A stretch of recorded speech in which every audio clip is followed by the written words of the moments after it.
There has been so far a 2-week ceasefire between Iran and the United States. The ceasefire is supposed to end tomorrow. And right now, the Americans have gone to Islamabad to negotiate a possible peace treaty. The Iranians may go, they may not go, we don't know yet.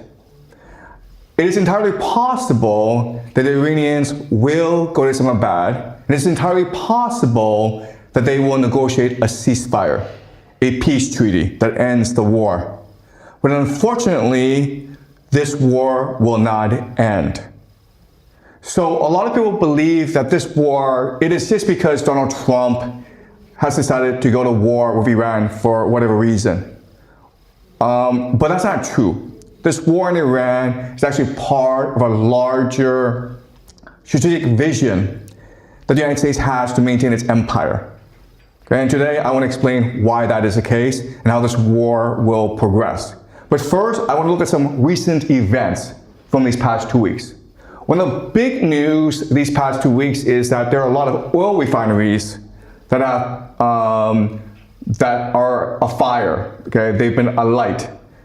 So even as the world is being cut off from 20% of energy from the Middle East, there are lots of oil refineries that are being destroyed. Okay, so this is from Russia. And this is actually Russia's largest oil refinery. As you can see, it is pretty extensive, okay? But this is not Russia. It is actually a lot of places. So this is Myanmar. And these are 10 oil tankers.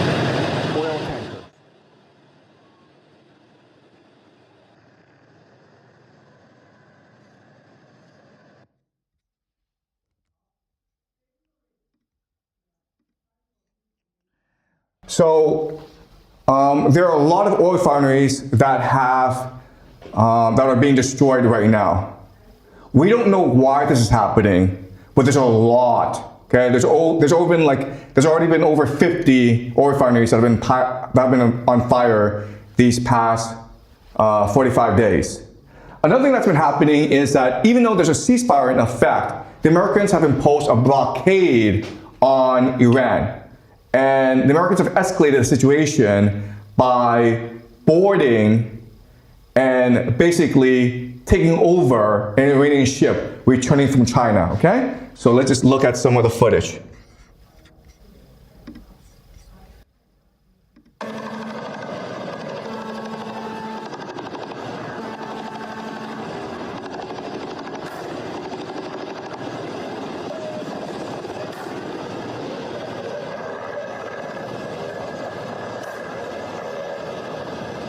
So what happened was that the Iranian ship was returning from China, and the Americans suspected that the ship had important fuel and components for ballistic missiles.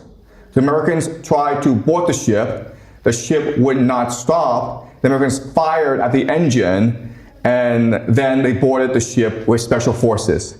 Okay? And this is what would be considered an act of piracy. And before the Secretary of War, Peter Hegseth, he before complained that you have to let ships freely navigate in the seas. But he's also said that it's perfectly okay for the Americans to steal ships. Okay.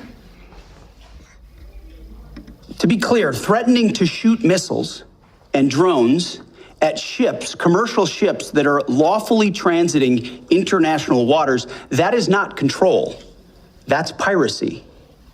That's terrorism. Certainly Venezuela. Okay, so you understand. So the fact that Iran has closed off the Strait of Hormuz and threatened to attack ships with drones and ballistic missiles, that is wrong. That is piracy.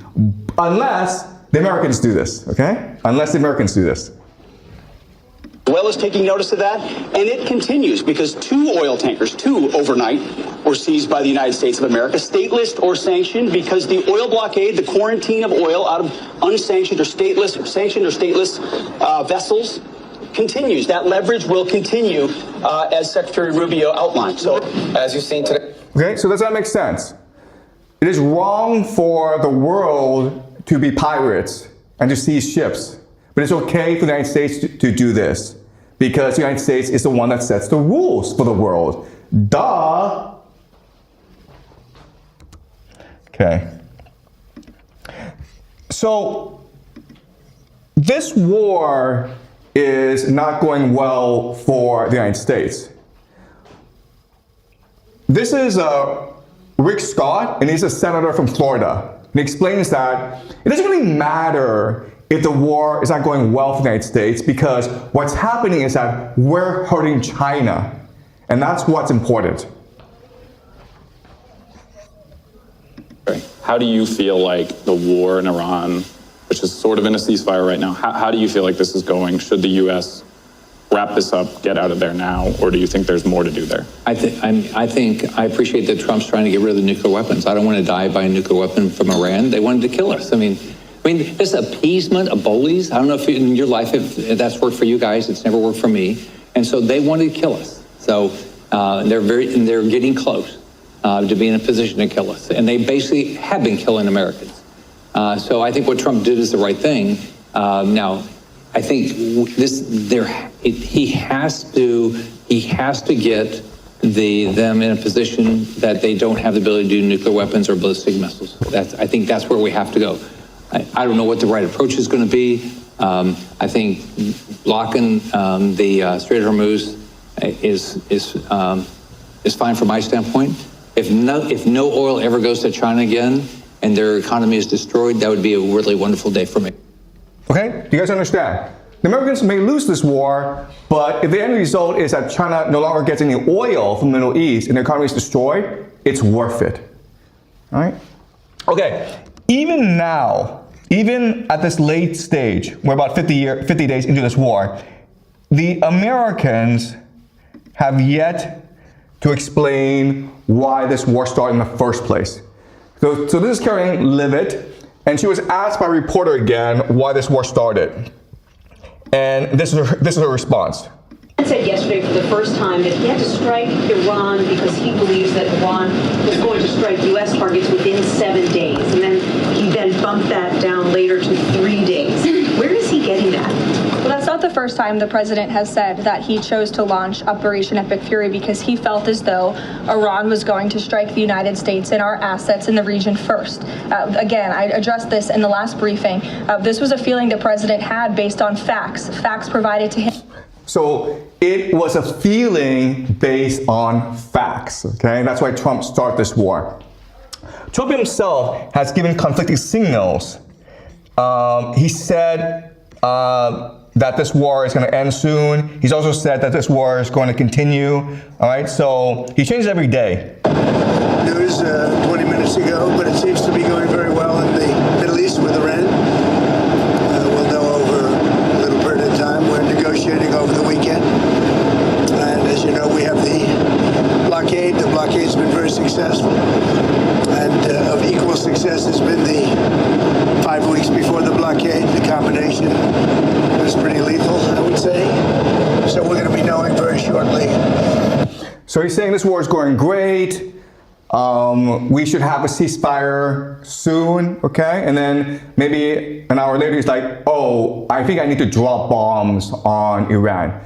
So there's a lot of conflicting signals coming from Trump. And what I want to show you today, what I want to argue to you today is that you have to ignore these signals and focus on the larger American strategy in this war. And once we understand the strategy, then it's very easy for us to understand how this war will progress over the next few years, okay? Because this war is not going to end soon. It won't be a few months, it'll probably be a few years. And quite honestly, it may take 10 or 20 years. Okay, so let's look over some more news. So as I mentioned previously, oil refineries are getting sabotaged, either by accident or purposefully. What this tells us is that in the past 45 days, there have been at least 45 recorded incidents around the world of oil refineries being set on fire. Okay, so Iran was bombed by the Israelis, and then the Israelis responded by attacking Qatar. Russia is being attacked by Ukraine, and the big one is that in Australia, in Geelong, one of the refineries was set on fire, and they claim it was an accident. This is important because Australia is not at war, but Australia needs a lot of oil. Okay, so right now Australia is in a lot of trouble. Romania, Bucharest has been hit. India has been hit. Myanmar has been hit. Okay, so all around the world, there are these fires going on, destroying the world's oil supply. So why is this happening? And who's doing this?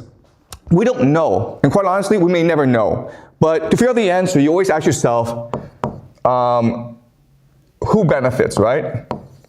And you always look at three things: means, motive, and opportunity. And so from this, you could figure out that the majority of these fires are being deliberately set in order to reduce the world's oil supply. And the people who can do this, the people who benefit from doing this, are the Russians or the Americans, okay? One of these two. It's probably both, but we don't know for sure yet. All right. This war, as we discussed previously, is already having a tremendous impact on the world's economy. So sulfur has risen in price by 57%. Sulfur is important for the manufacture of both fertilizers as well as for microchips. Okay? Jet fuel has gone by 52%. So next time you're flying to the United States, it's going to be a much more expensive ticket. Urea is important for fertilizer, diesel, gasoline, fertilizer. So basically, food and energy, their prices have gone way up. Okay? Donald Trump makes a statement saying that the Iranian flag cargo ship Tosca has been boarded by the Americans. Okay? And Donald Trump continues to threaten the Iranians and say that if you continue to close off the Strait of Hormuz, then we will negotiate with bombs, basically. All right? No more Mr. Nice Guy. And quite honestly, what he's also saying is, we don't really care because we don't need that oil from the Middle East. Also, we can sell our oil to the world, okay? The United States loses nothing. In fact, many ships are headed right now to the US, Texas, Louisiana, Alaska to load up compliments of the IRGC. We just want to be the tough guy. All right, so we're the ones benefiting from this war. So we have nothing to worry about. All right, so another thing that I want you guys to pay attention to is how America is moving towards a war economy. All right, so the Pentagon has been in talks with General Motors and Ford to make munitions, drones, and military equipment. All right, so this last happened in World War II when America moved to total war. Their factories that used to make cars were now making tanks. But not only that, but Trump also announced something called the Defense Production Act as of today. And what this does is it basically allows the government to subsidize private corporations in the manufacture of weapons.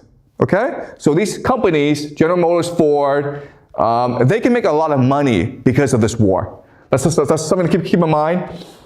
Starting December, Americans who are aged 18 to 26 will be automatically registered for the draft. Okay, so it's very likely that America will soon introduce a national draft and force young men to go fight in the Middle East. Currently, the Pentagon budget is $1 trillion. Next year, it'll be $1.5 trillion, an increase of 50%. Okay? And we can expect that the year after, it might be $2 trillion.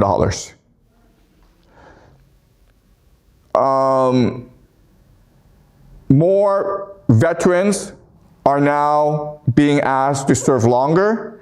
Okay? So what we're seeing is that the United States is moving towards a wartime economy.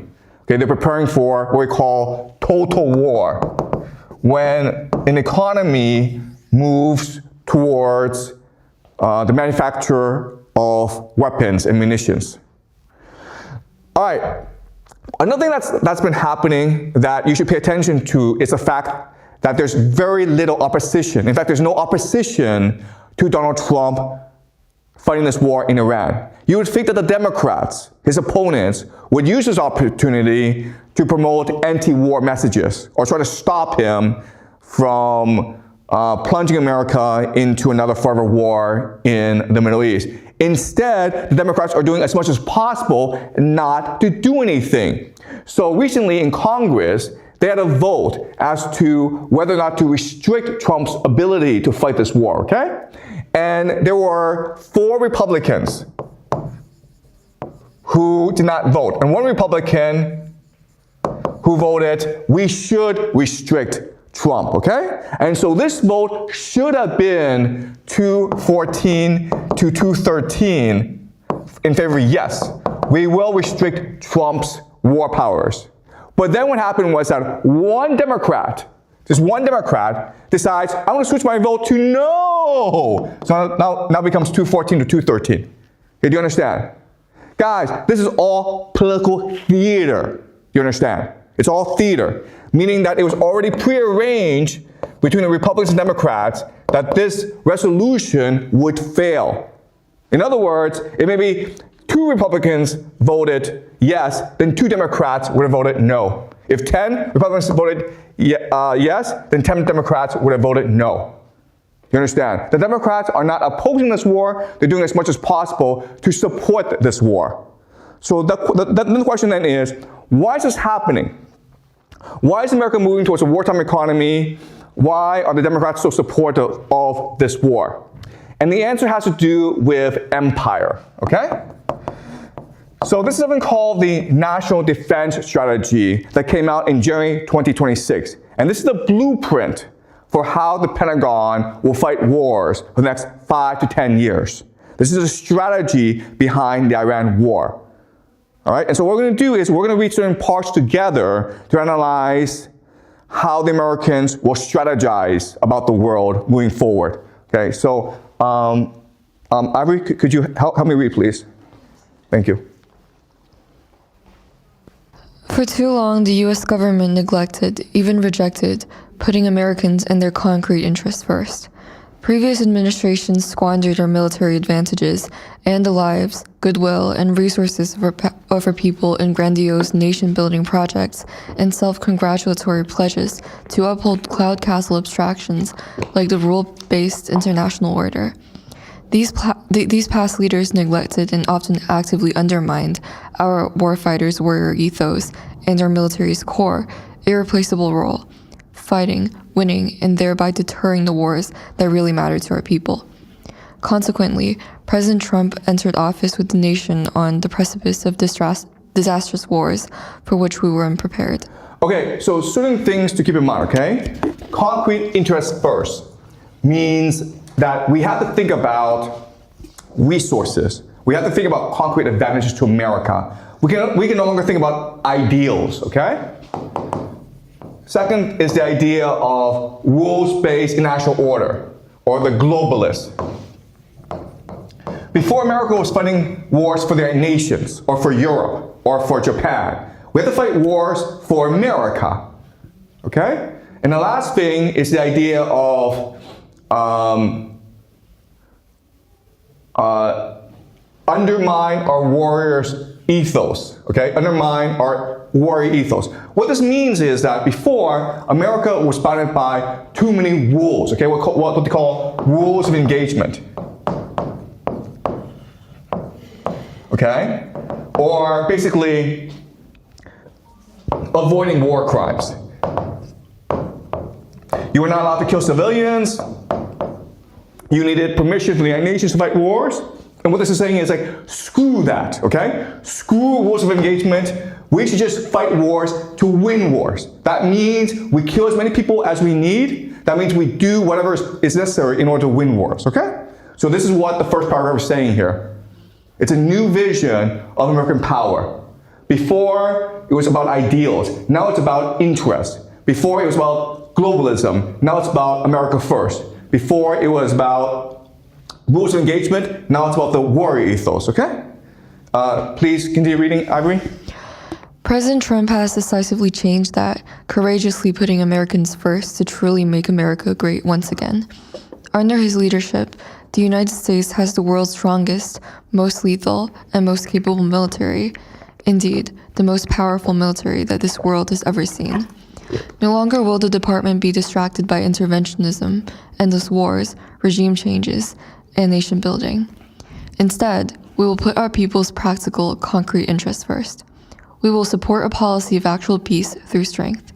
We will be the sword and shield to deter war with the goal of peace, but ready to fight and win the nation's necessary wars if called upon. So the important sentence here is, we will support a policy of actual peace through strength.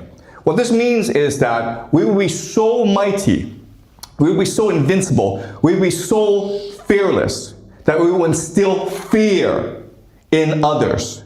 They'll be so afraid to fight us, and therefore we'll have peace, okay? So it's the idea of hegemony. Peace through might. Peace through power. We have to demonstrate we are invincible. When people fear us, that's when people will obey us. When people obey us, that's when we'll have peace, okay? This does not mean isolationism. To the contrary, it means a focused and genuinely strategic approach to the threats our nation faces and how to best manage them. This approach is based on a flexible, practical realism that looks at the world in a clear-eyed way, which is essential for serving Americans' interests. As the national security strategy articulates, this is the common-sense approach President Trump has advanced. Okay, all right. So this does not mean isolationism. It's about how to best manage them. So the idea here is that America before was engaging too many wars overseas. It was too spread out. America will now be focused on maintaining and protecting its core strategic interests. That means divide and conquer, okay? Divide and conquer, divide and rule. Okay, I'll explain this as we go on. All right, so these are the four strategic interests of the United States, okay? Can you read, Ivory? We will defend the homeland and ensure that our interests in the Western Hemisphere are protected. We will deter China in the Indo-Pacific through strength, not confrontation. We will increase burden sharing with allies and partners around the world. And we will rebuild the U.S. defense industrial base as part of the President's once-in-a-century revival of American industry. Okay, so this is it, okay? This is the plan moving forward. And already we're seeing the Americans are doing this. All right, so rebuild the U.S. defense industrial base, okay, basically means factories and resources, right? Making sure that America becomes the arsenal of democracy. Its factories produce all the weapons America needs in order to protect its interests as well as protect its allies. We will increase burden sharing with allies and partners around the world, okay? This basically means that from now on, we're not friends. From now on, we're the boss and you do what we tell you to do, okay? From now on, we will order Japan, South Korea, Europe, NATO to do what they must in order to protect our power, and they must follow us. Basically, create a system of vassalage. That's number 2.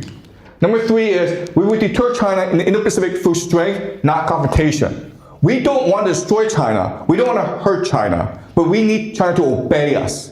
And the way to do that is by containing China, strangling China economically, and also promoting Japan, okay? So in the future, China and Japan will balance each other out, and that allows us to rule over them, right? In the future, we, America, will sell resources, weapons, and financing to both China and Japan as they compete against each other in East Asia. That's how we will contain China.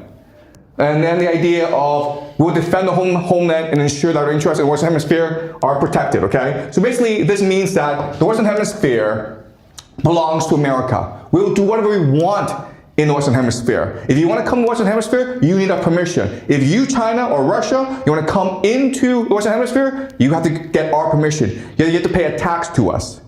Okay? This is really important. Defend the homeland. Defend the homeland just basically means a police state.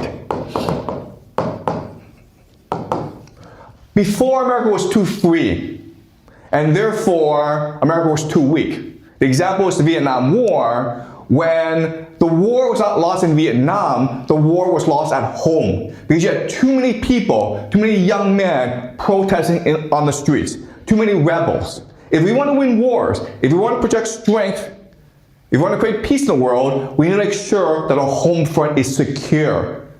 All right? And that means making sure that Americans follow the law, do what they're told. Okay? So I'll explain this more as we go along. All right, so now let's move on to China, okay? So can you read, Ivory?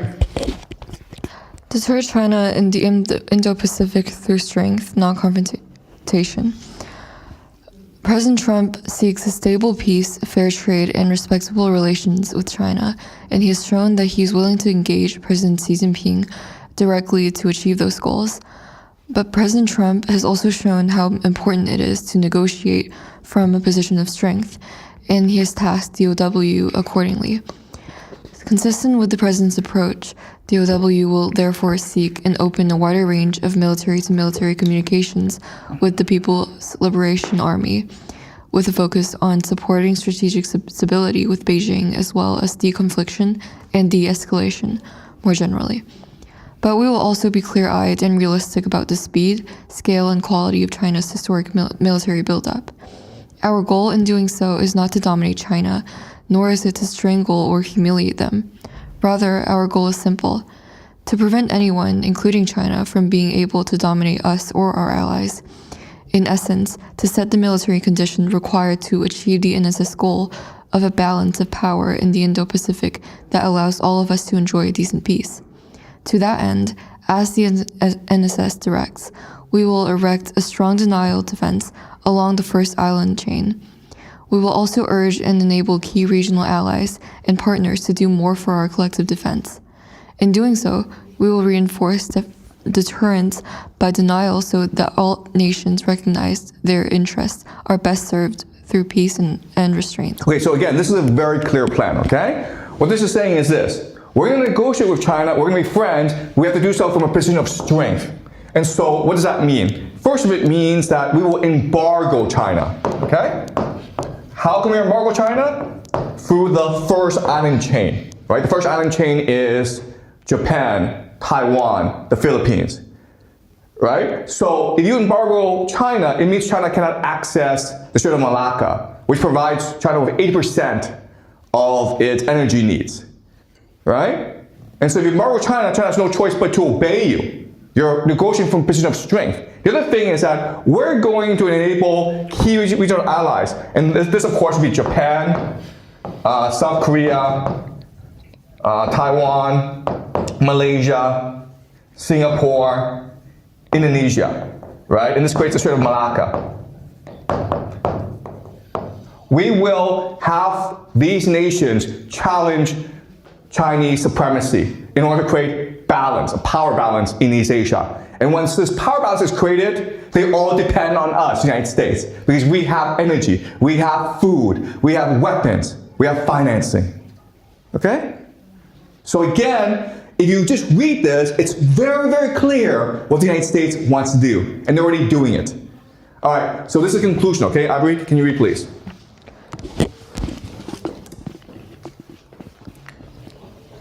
Taking our nation from the precipice of a world war just a year ago, President Trump is now leading our nation into a new golden age, one defined by putting Americans first in a common sense, pragmatic, and concrete way.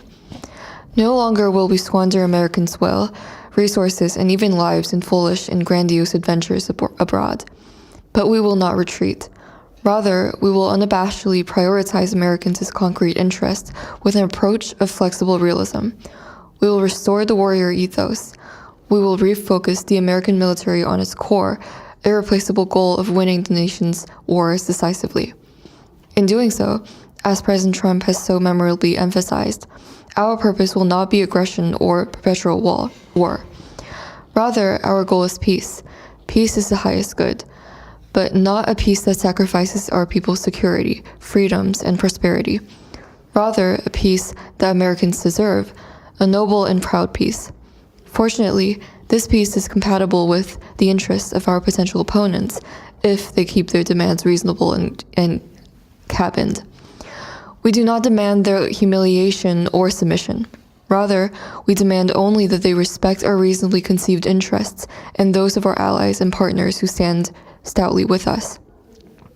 If we all can acknowledge this, we can achieve a flexible and sustainable balance of power among us and peace. But we at the Department of War will be ready if our gracious offer is spurned. We know that wishing for a decent peace is not the same thing as bringing it about. Thus, if our potential opponents are unwise enough to reject our peaceful overtures and choose conflict instead, America's armed force will stand ready to fight and win the nation's wars in ways that make sense for Americans. To ensure that this is the case, the strategy will ensure that we see things and the choices we need to make clearly. We will prioritize addressing the most consequential and grave threats to Americans' interests. We will revamp our network of allies and partners to meet the threats we face. And we will be ready, always carrying the sharpest and most formidable sword, but prepared to offer the olive branch. Okay, so this is very clear, okay? What he's saying is this: obey us and there will be peace. Defy us and there will be war. Okay, the key idea is we will prioritize addressing the most consequential and grave threats to Americans' interests. Okay, sorry, can you give that? Yeah. Okay, so I want to show you what this means. Basically, it means that from now on, America will adopt a new strategy, okay? All right, so if this ceasefire does not work and war continues, then we can expect in round 2, the fighting will get much worse. Okay, so the Americans will start to target civilian infrastructure, including bridges, universities, reservoirs, power plants, desalination plants. Basically, it will destroy Iran's capacity to be a nation state. In response, the Iranians can destroy a lot more energy infrastructure, okay? So what it's done now, it's basically closed off the Strait of Hormuz, but it can also close off the Red Sea, okay? And they can also target pipelines of natural gas. Basically, it can take offline 1/3 of the world's energy supply, and this would, of course, cause an economic depression, okay? Unfortunately, the national security strategy of the United States doesn't really care. If you just read the national security strategy, they already have factored this in and they don't really care. So the idea is to prioritize strategic interests. And what this basically means is that America has the world's greatest navy. No one else comes close. And so all that they do is contain the world's choke points. And the world must bend to the will of America. Okay, does that make sense? If you want to trade, then you must depend on American generosity. Okay? So already what's happening is that this area, it's being closed off. But America has made moves to close off other areas as well. So America is exerting more control over the Panama Canal, okay? Basically, the Western Hemisphere is under something called the Donroe Doctrine. The Donroe Doctrine basically states that America can do whatever it wants in the Western Hemisphere. If you want to come here and trade, you have to go through us. China depends on a lot of resources from the Western Hemisphere, especially from South America. All right? Over here, something called the Lithium Triangle. This is Venezuela. Brazil provides China with a lot of agricultural products, soybeans, basically. And what Trump is saying is that, hey, in the future, you want to trade over here, China, you have to go through us, okay? So he's basically embargoing the Western Hemisphere from China. Over here is something called the Strait of Malacca. This is the most important choke point in the world, especially for East Asia, because as you can see, the Middle East, if it is to access South Korea, China, and Japan, it has to go through the Strait of Malacca. But guess what, guys? Everything goes through the Strait of Malacca. And this is important because the United States has signed a deal with Indonesia. So what we can expect is that America and Indonesia, their militaries will start to cooperate more and more. This is and the reason why is America is moving towards creating the first island chain. Basically, militarizing the first island chain in order to deter China, to embargo China, basically. What we're also seeing is that Japan is now rapidly remilitarizing. They're signing more agreements with Australia and other nations, okay? They're building more weapons. This is all being encouraged by the United States as a deterrent to China. Again, this is really important. America does not want to destroy China. It does not want to humiliate China. It wants to control China. Because the Chinese economy is still very strong and powerful, and America wants to make sure that the Chinese are buying more US dollars. Okay? So it is entirely possible what's going to happen is that the Chinese will have no choice but to buy from America, okay? Especially energy. The entire Western Hemisphere belongs to America, and you want to trade with the Western Hemisphere, then you need to sign a trade deal with America. Okay? What America is also doing that's really important is that it's planning to take over Greenland. Okay? By taking over Greenland, you're blocking access. China and Russia cannot access the Western Hemisphere, okay, through the Arctic. You're also seizing control over the Arctic, okay? And there are lots of minerals and oil in the Arctic as well, okay? The Strait of Gibraltar is also another strategic choke point, and America has signed a deal with Morocco to enhance more cooperation, okay? So I can see what America is doing is, when they mean strategic interest, prioritizing strategic interest, what they mean is exerting control over the world's choke points so that they can control global trade, okay? They're not going to control the entire ocean because it's much too big, but if they control certain choke points, like the Middle East, and the Strait of Malacca, that's probably enough, okay? The point is to get China to submit. The point is to control China, not to destroy China. All right, this is important because if you want to become a major power in the world, you need to trade effectively. So Russia has something called the North-South corridor. As you can see, it runs through Iran, okay? Iran is very important for the Russian North-South corridor. And that's why the United States is attacking Iran. Okay, and that's why the United States is not going to ever stop attacking Iran.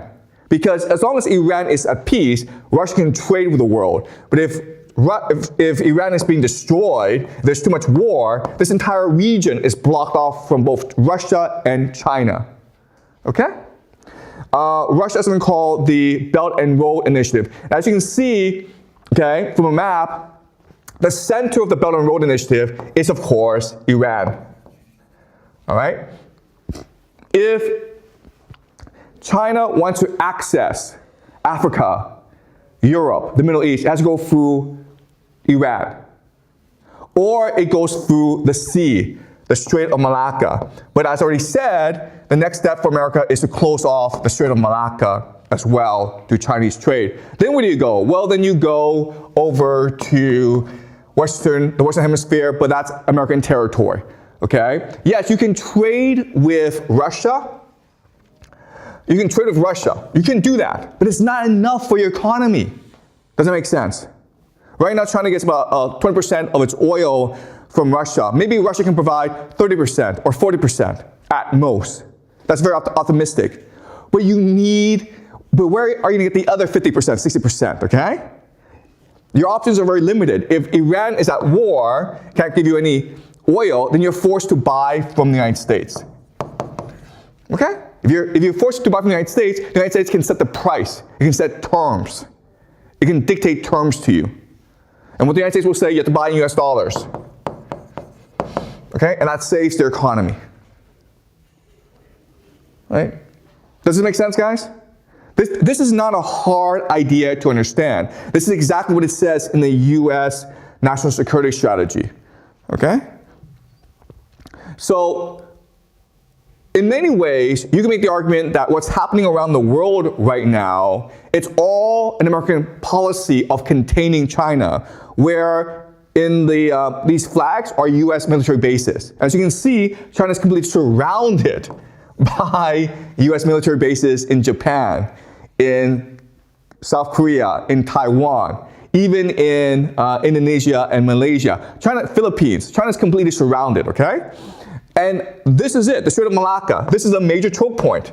And as you can see, it's not that hard for America to cut off that choke point, right? You see how much trade goes through the Strait of Malacca? You can see how many US bases are here. And you can see a lot of this trade goes to the Middle East, but hey, guess what? The Middle East is at war right now, so no more oil, no more energy, no more LNG from the Middle East. So you might go to Angola, but this is very important. The Americans have recently announced a naval blockade in the Indian Ocean, okay? So that's cut off your route as well. So if you're China, yes, you could rely on Russia, but you see how little this is, okay? There's too little trade between Russia and China, and you could build it up, but it's going to take you 10, 20 years' time. And what do you do for the next 10 years, right? Your people need food to eat. You need energy to fuel your factories. And so for the next 10 years, you have no choice but to work with the United States. And that's what Trump means by negotiating from a position of strength. Because you can set terms. You can force China to accept whatever terms you want. And quite honestly, if you just look at this map, there's very little that China can do about it, okay? There's this war in the Middle East. There's also this war in Russia, which also absorbs a lot of Russian energy. So Russia doesn't have that much resources to spare to China anyway. But America does. The Western Hemisphere does. Okay, because the Western Hemisphere is at peace. So as long as the Western Hemisphere maintains a fortress, okay? Meaning no one can attack the Western Hemisphere, then the Western Hemisphere can continue to supply resources to the world at war. So this is what the war is about, guys, okay? It's about creating conflict in the world so the United States can maintain its empire. And the way it maintains its empire is by maintaining its control over global trade. Okay? And the idea is America in the future will provide the world with energy, resources, weapons, and financing. Meaning we will actually lend you the money to buy this stuff as well. And what do we call this stuff? US dollars, okay? And so this worked really well in the 1950s under something called the Marshall Plan, okay? The Marshall Plan. Same idea where America made products and it lent money to Europe to buy products from America. Same concept here where in the future, the world is at war, people are poor, but it's okay because America will lend you money to buy energy, resources, and weapons from America, okay? And American factories will go up. America will be great again. Make America great again. All right? Okay. But for this plan to fully work out, America needs three things, okay? The first thing that it needs to do is create a national draft. Does that make sense, guys? Because you need soldiers in order to maintain America's core interests, right? So whichever nation is defying you, you go attack. Right? The goal is for Russia and Europe to constantly fight each other. The goal is for China and Japan to constantly fight each other. You need Iran to constantly fight with the GCC and Israel, okay? So you have these three major conflicts around the world. But if there's any nation that's at peace, well, then you have to create conflicts, okay? Maybe in Africa. You also want to control the Western Hemisphere, so you need soldiers to go and conquer nations that defy you. Okay, so the first thing that you need is a national draft. All right. The second thing that you need is something called continuity of agenda. What does this mean? It means like now that you have this plan in motion, you cannot have a change in government, okay? So let's just say they're implementing this plan, and they're doing that right now. In 2028, the Democrats win. Well, that would screw things up, okay? So Trump needs a third term, right? A Trump third term. Because only he can implement this plan and make America great again. Okay? And the third thing that you need is an AI surveillance state. Basically, AI police state. Why? Because again, this plan can only work if the Americans don't rise up and revolt like they did in the Vietnam War, okay? If you have a national draft in place, if Trump's going for a third term, there's going to be a lot of Americans who are going to protest in the streets, who are going to rebel, right? You can't have that happen. They'll screw things up. Therefore, you need an AI surveillance state in order to help them see the light, right? So, ICE, guys, okay? ICE. People believe that ICE is being sent to the streets of America in order to catch illegal immigrants. The problem with this is that you don't need ICE. You just need cooperation from the state authorities, okay? What ICE is really doing is basically creating conditions for a police state. It's normalizing or making common the idea of armed soldiers patrolling the streets of America in all the major cities. All right? And the reason why we think this, or we can suspect this, is look at their budget, man. Look at this budget. Before, the budget was kind of stable, then boom, it goes up to $90 billion. That's a lot of money, okay? That's almost like a new national police force that is only obedient to Donald Trump. It's basically Donald Trump's private police force in order to implement his vision, okay? Also, data centers, guys. Data centers. Now, I know that some of you are big fans of artificial intelligence, but artificial intelligence doesn't really make any money, right? ChatGPT, you can't make money off that. You can't make money off digital girlfriends or digital pets, right? So why is America building all these data centers around the world? In fact, the federal government under Trump has a plan called Operation Stargate, where they will build $500 billion, okay? They will invest $500 billion in building data centers around the United States. Well, you would want to build data centers if you want to create a AI surveillance state, right? Where everyone has digital ID, digital currency, and where everyone can be monitored to avoid people from rebelling against Trump. Okay? And that is the idea, okay? And you listen to this and you think, oh my God, America is doomed. Or Donald Trump's going to become king for the rest of his life. There's nothing we can do. Well, the problem is this. The problem is that this idea of imperial conquest is actually not a new idea, guys, okay? It really isn't. Empires have been doing this for a long, long time. It has not worked out well, okay? So the goal, again, to summarize, is to create a situation where you have Greater North America, or what they call the technate. Okay? And this becomes a fortress. You have infinite resources, infinite manpower, and you can sell weapons, resources, and financing to the rest of the world. And you want to create as much conflict in the world as possible, right? So here it'll be between China and Japan. Here it'll be between Iran, Israel, and the GCC, okay? Here it'll be between Europe and Russia.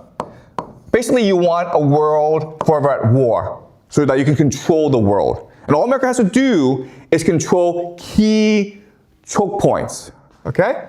Key strategic choke points, like the Strait of Malacca, Hormuz, Gibraltar, Panama. Why? Because once you control the choke point, you can control which nations get what resources. If a nation is becoming too strong, you give them less resources. If a nation is too weak, you give them more resources. And as a result, you can always maintain the balance of power in each region, right?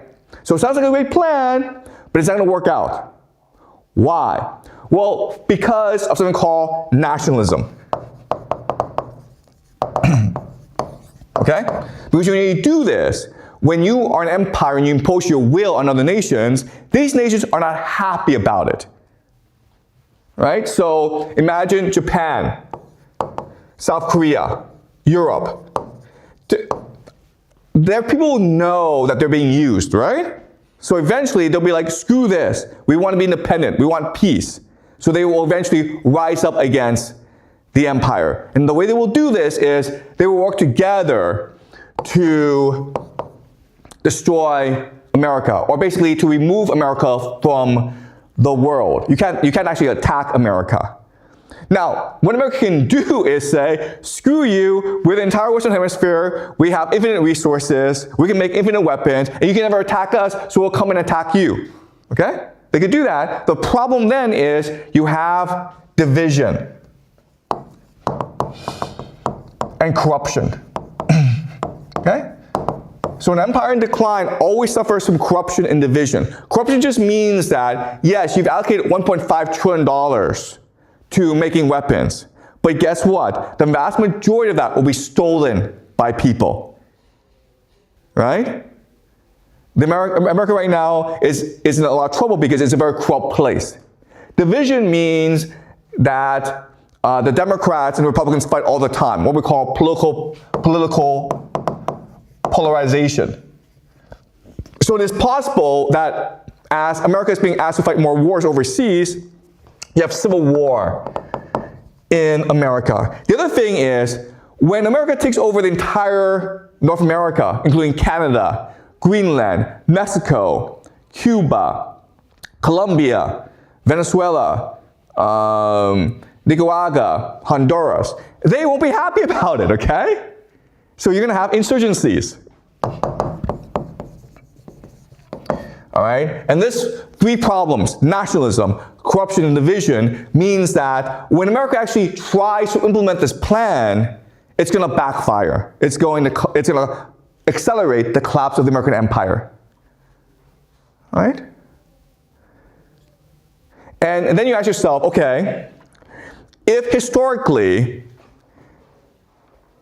we know that empires will collapse, why do they do this? And the answer is because it benefits them in the short term. Okay? This is a short-term solution that creates long-term problems, but who cares about the long term? Let's just enjoy the short term, okay? All right? Does that make sense? Okay. Any questions?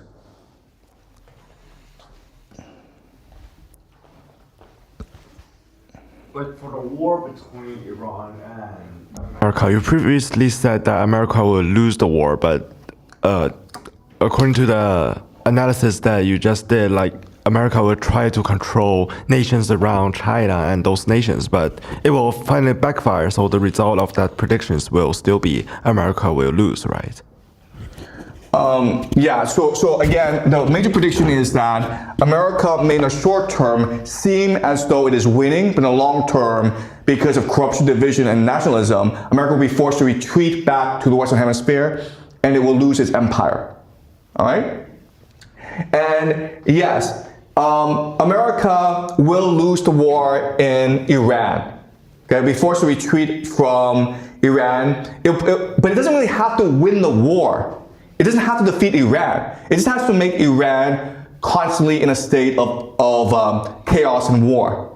Okay, does that make sense? Because the point is to control the choke points. Okay, the key are the choke points. These are the keys. This is what America must protect. And what happens in Europe, Russia, China, Japan, Iran, doesn't really matter. But what America wants to do is create as much chaos as possible in these places so that they depend on America for resources, for financing, for weapons. Okay? Does that make sense? Okay? America doesn't really care anymore if it loses its war in Iran. That's not the point. The point is to maintain control over these strategic choke points so the world depends on American resources to survive. Okay? Yeah? Does China or any other countries discerns that America is trying to control the trade route of China? Oh, look. Okay. What America is doing is obvious. All right? It's silly. It's really obvious to people, right? There's nothing you can do about it. There's nothing you can do about it because America has a blue water navy that controls the oceans. So the question then is, what happens in the long term? Well, in the long term, what's going to happen is that Russia will challenge America in these choke points, okay? And this is already happening in Cuba, okay? Cuba is here. And we'll discuss this next class, but Cuba is under embargo right now, and Cuba is trying to become closer with Russia, okay? So what Russia is going to do is set up basically its own navy to challenge the American Navy. And Russia cannot win against the American Navy, but what it can do is fight a war of attrition against the American Navy, raising costs, okay? That's number one. Number two is that if America can go and blow up energy supplies around the world to make the world more dependent on America, well, Russia can also blow up energy supplies to make the world dependent on Russia, okay? So what's going to happen is that Russia and America are going to compete against each other, all right? And most of the world is ultimately going to side with Russia in order to balance the United States, because the United States is too much of a bully. And at this point, in the short term, China has no choice but to work with both Russia and America, because China's not strong enough to challenge either. Does it make sense? Okay. Yeah, Alan? So my question is about how Trump gonna like deal with the internal conflict in American. Like right now he only had like 37% of supporting rate, and Democrats didn't agree with his plan. So how he gonna do about this? And what is if Democrat Party didn't agree with Trump's plan? What is the plan of Democrat to American? Okay, yeah. So first of all, the Democrats have no plan.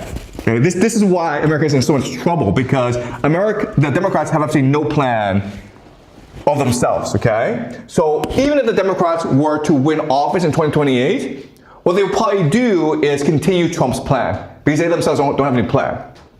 Trump's plan to stay in power is just basically he'll cheat. Okay, he'll rig the elections. He'll cheat. Okay? That's his plan moving forward, and he'll probably get away with it. Okay. Okay. Any more questions, guys?